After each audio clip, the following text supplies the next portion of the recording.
اهلا وسهلا بكم في قناه طبخ بنت امل. نتمنى نلقاكم هاد الوصفه في احسن الاحوال. اذا كنتي اول مره تشوفوا القناه نتمنى تشتركوا باش يوصلكم الجديد. اليوم ان شاء الله بغيت نشارك معكم تحليه ولا اروع بسيطه سهله وجديده.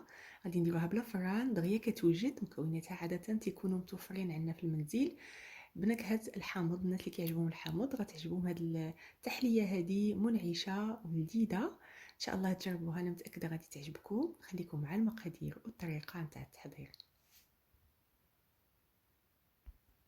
بالنسبه للمكونات غادي نحتاج هنا عندي الكريمه 150 مليلتر، الحليب المركز المحلى عندي 250 مليلتر، نخلي لكم راه فيديو في الاسفل نتاع الفيديو. عندي هنا 100 مليلتر نتاع العصير نتاع الحامض، القشره ديال الحامض. والبسكوي انا هنا اختاريت ندير البسكوي بالكاكاو باش كيعطينا يعني داك الطبقات. طبقات تجي بيضاء بهاد الكريمه هذه، وطبقات تجي يعني بداك الكاكاو. ممكن لكم ديروا الا ما عندكمش غير البسكوي يعني العادي البيض بالفانيليا. وكيف ما لاحظتوا هنا في الخلاط وضعت المواد كلهم، يعني الكريمه، الحليب المركز المحلى، العصير ديال الحامض والقشره ديال الحامض. صافي غادي نخلطو مزيان حتى كيولي عندي يعني عاقد بحال هكا. ومباشره غادي ندوز ناخذ البسكوي. انا ما فزقتش البسكوي، حطيته مباشره بحال هكذا. يمكن لكم تفزقوه الا بغيتو في الحليب. صافي الكريمه كيف ما كتلاحظوا كتجي عاقده بهذا الشكل هذا. وغادي نبدا نوضع طبقات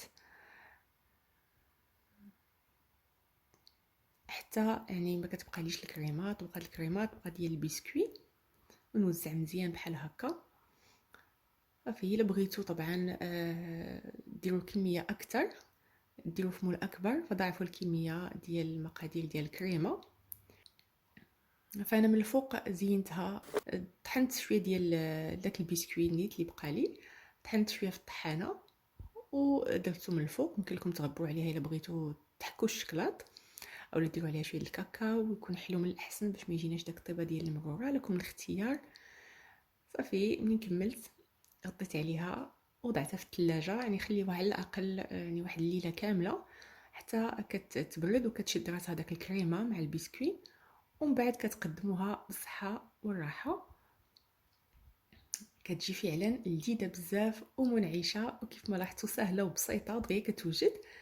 نبردوا بها ونحليو بها ان شاء الله. نتمنى هذا الاقتراح هذا يكون نال الاعجاب ديالكم، تجربوه وتردوا عليا الاخبار ان شاء الله. شكرا جزيلا على الدعم ديالكم، على التشجيعات ديالكم. ما تنسونيش بالدعم بالاشتراك وباللايك. نتلاقاو في وصفه قادمه ان شاء الله، وفي امان الله.